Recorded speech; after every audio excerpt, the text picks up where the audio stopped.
Bismillahirrahmanirrahim. Assalamualaikum warahmatullahi wabarakatuh. Alhamdulillahi rabbil alamin. Wabihi nasta'inu ala umuri dunya waddin.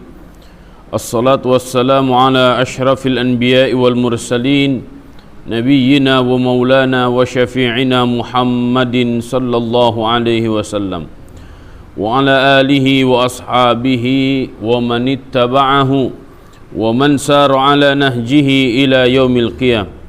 Ashhadu an la ilaha illallah wa ashhadu anna Muhammadan abduhu wa rasuluh alladzi la nabiyya wa la rasula ba'dah. Amma ba'du, faqur rabbi zidni ilma warzuqni fahma. Allahumma iftah lana hikmataka وانشر علينا رحمتك من خزائن رحمتك يا أرحم الراحمين. Allahumma amin. Saudara-saudaraku di mana saja berada, semoga dalam kondisi sehat walafiat, baik jiwanya, fikirnya ataupun jasadnya. Semoga Allah Subhanahu wa taala senantiasa menjadikan kita semuanya orang-orang yang senantiasa bersyukur atas segala nikmat yang Allah Subhanahu wa taala anugerahkan kepada kita semuanya. Salawat dan salam semoga senantiasa tercurah kepada Rasulullah sallallahu alaihi wasallam dan seluruh pengikutnya hingga akhir zaman, dan semoga kita termasuk orang-orang yang senantiasa mengikuti sunnah Nabi sallallahu alaihi wasallam, mendakwahkan sunnah Nabi sallallahu alaihi wasallam, karena kita yakin dalam sunnah ada keberkahan, dalam sunnah ada kemuliaan, dalam sunnah ada kejayaan. Semoga Allah Subhanahu wa taala wafatkan kita dalam kondisi husnul khatimah. Semoga Allah Subhanahu wa taala pertemukan kita semuanya dengan Rasulullah sallallahu alaihi wasallam, mendapatkan syafaatul uzma darinya, dan Allah Subhanahu wa taala perkenankan kita memasuki surga Firdausil A'la bersama-sama tanpa hisab. Allahumma amin. Mengkaji ayat-ayat Al-Quran bagaikan kita sedang bercermin. Maka sebaik-baiknya pola interaksi kita dengan Al-Quran adalah jadikan Al-Quran itu seakan-akan diturunkan kepada kita secara langsung, dan seakan-akan Al-Quran itu membincangkan kita, bukan membincangkan orang lain. Sehingga semakin hari berinteraksi dengan Al-Quran, semakin terus diingatkan oleh Al-Quran, dan kita semakin sadar apa sebenarnya yang sedang kita lakukan. Hari ini kita akan lanjutkan kajian tafsir Soffatut Tafasir halaman 35. Ya, kemarin sudah sampai ke ayat 8 dan 9. Ya, hari ini kita akan bahas ayat ke-10 ya. Saya akan bacakan ayatnya terlebih dahulu. A'udzu billahi minasy syaithanir rajim. Bismillahirrahmanirrahim. Fi qulubihim maradun fazadahumullahu marada walahum adzabun alimun bima kanu yakdzibun. Sadaqallahul azim. Fi, di dalam, qulubihim, hati mereka, maradun, ada penyakit, fazadahum, maka ditambahkan kepada mereka Allahu oleh Allah maradun, sakitnya, penyakitnya. Walahum, dan bagi mereka azabun alimun, siksa yang pedih, bima kanu yakdzibun, dengan apa-apa yang mereka bohongkan. Wallahu a'lam bissawab. Kita bisa lihat di dalam lughah nih, marad itu apa? Marad as-suqmu wa huwa diddu sihhah. Marad itu adalah as-suqm, penyakit, wa huwa diddu sihhah, kebalikan dari sehat. Wa qad yakunu hissiyan kama radil jism. Terkadang marad itu menimpa secara jasad, artinya sakit secara jasad. Au ma'nawiyan, ataupun maknawi, batinnya yang sakit, fikirannya yang sakit. Kama radin nifaq, seperti nifaq. Wa maradul jasad, wa maradil hasad war riya, dan seperti hasad, ya, riya itu penyakit jiwa. Qala Ibnu Faris mengatakan al-maradu kullu ma kharaja bihil insan an haddis sihah min illah. Segala sesuatu yang keluar dari manusia itu dari ukuran sehat, ya, min illah, yaitu dari penyakit. Au nifaq, atau nifaq, au taksir fi amr, atau dia taksir itu qasr itu arti asalnya adalah pendek. Taksir di sini menyedikitkan amal, ya, atau mengurangi urusan, ya. Jadi pelit sekali melakukan kebaikan-kebaikan. Ini penyakit-penyakit jiwa. Nah, di sini, ya, pembicaraan fi qulubihim marad, ya, di dalam hati mereka ada penyakit. Syekh Muhammad Ali As-Sabuni menjelaskan dengan ayat fi qulubihim syakkun wa nifaqun. Fi qulubihim, di hati mereka, syakkun, ada keraguan, wa nifaq, dan nifaq, ini ragu, ya, artinya dia tidak 100% meyakini kebenaran agama Islam, ya. Ini kita tidak usah membicarakan orang lain, jangan-jangan di hati kita juga ada seperti itu, sehingga kecintaan kita terhadap ayat-ayat Allah, terhadap sunnah Nabi SAW tidak 100%, ya. Bahkan kita al-khida' itu membohongi, menipu, ya. Menipunya gimana? Kalau dilihat orang rajin sekali ibadah, tapi ketika tidak dilihat orang, boro-boro. Kalau dilihat ustadznya, rajin sekali baca Quran. Kalau enggak dilihat ustadznya, dibuang Qurannya. Bukankah itu nifaq? Ya. Bukankah itu nifaq amali yang ada pada diri kita? Waliyadzubillah. Kita berlindung dari sifat-sifat yang seperti ini. Fazadahumullahu rijsan fawqa rijsihim. Allah Subhanahu wa taala menambahkan rijs, dosa di atas dosa mereka. Ini bukan Allah Subhanahu wa taala tidak menginginkan hidayah kepada mereka, tapi memang karena orang-orang munafik itu tidak mau menyembuhkan hati mereka dan tidak mau menerima hidayah yang Allah Subhanahu wa taala anugerahkan. Ya, bahkan seakan-akan mereka merasakan membohongi Allah, menipu Allah, padahal mereka menipu diri sendiri. Wa dhalalan fawqa dhalalihim, dan kesesatan di atas kesesatan mereka. Ya, karena mereka berbohong, karena mereka menipu Allah, akhirnya mereka asyik dengan tipuan-tipuan itu. Mereka asyik dengan kebohongan-kebohongan itu.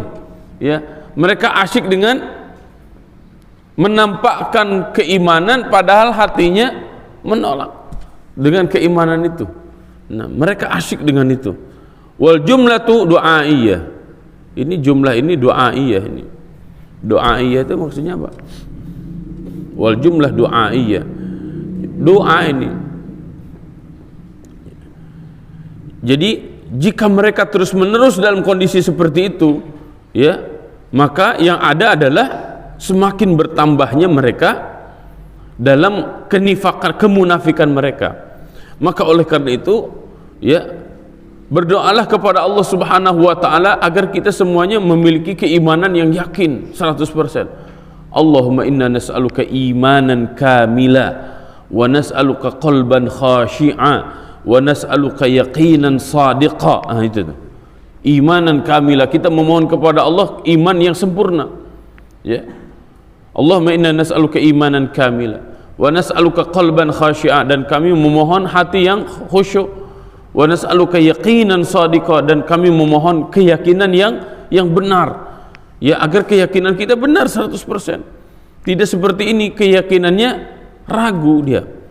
Ya. Qala Ibnu Aslam mengatakan hadza maradun fid din. Ini adalah penyakit dalam agama, atau tadi disebutkan marad maknawi. Ya. Penyakit maknawi, penyakit dalam hati. Ya. Bukan dalam jasad. Bisa jadi orangnya itu sehat, orangnya itu klimis, manusianya itu glowing, ya, tapi hatinya tidak glowing, ya, hatinya tidak bersinar dengan iman, hatinya padam karena kebohongan-kebohongan yang dilakukan. Hadza maradun fid din. Ini adalah penyakit dalam agama nih. Walaysa maradan fil jasad. Bukan penyakit secara jasad. Wa huwa asyakku.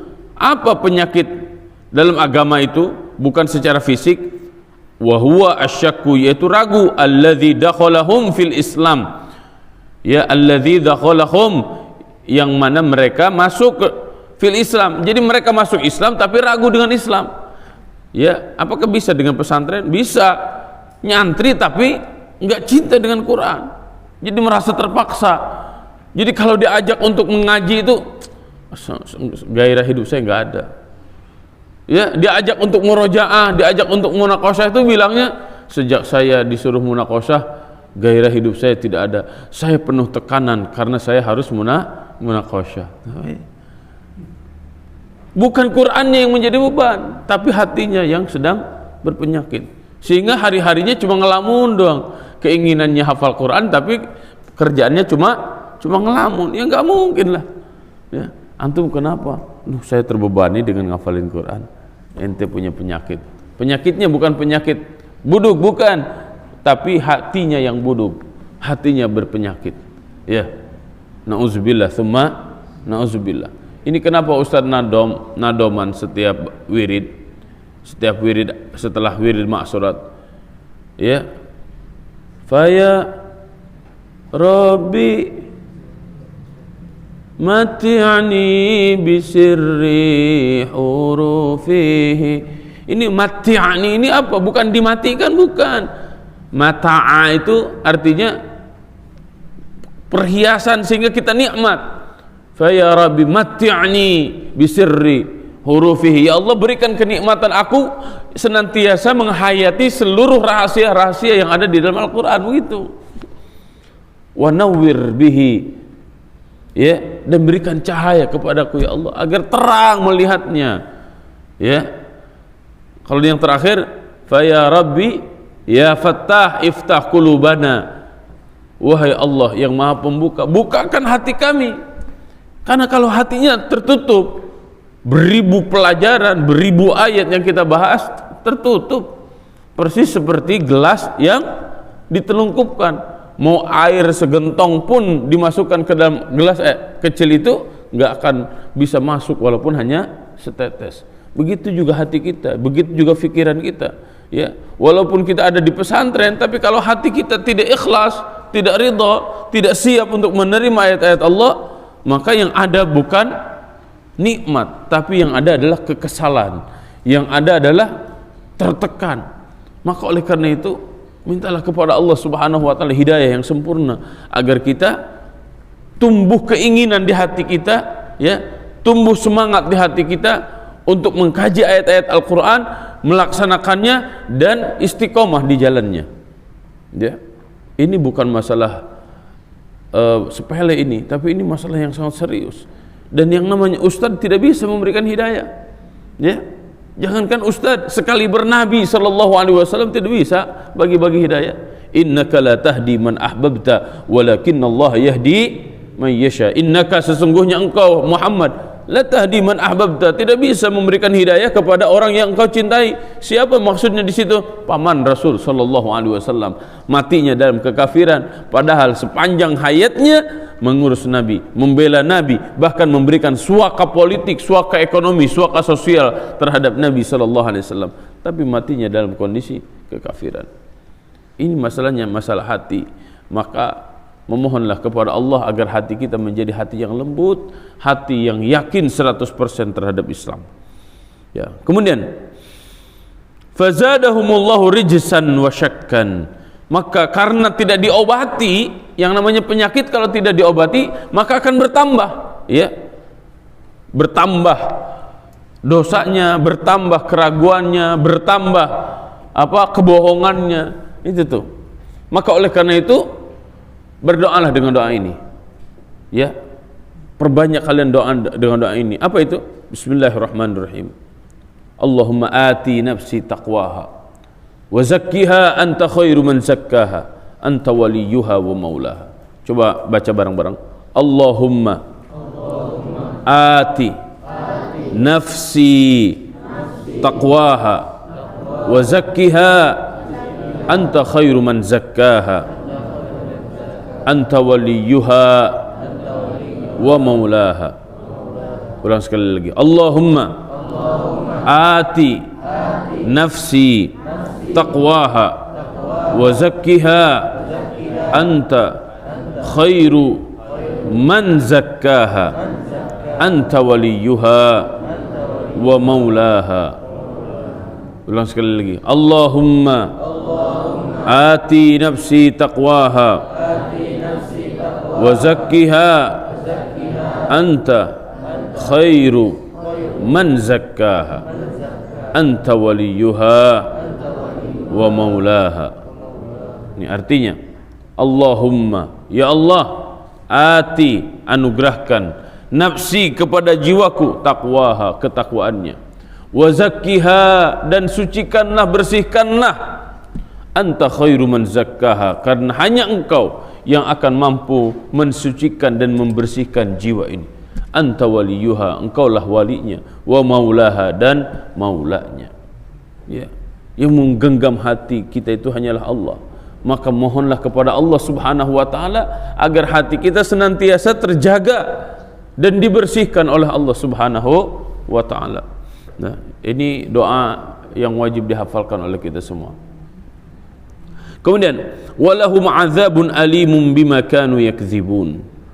Ay walahum azabun muallamun, bagi mereka azab, siksa muallam. Muallam itu yang pedih, yang menyakitkan, ya.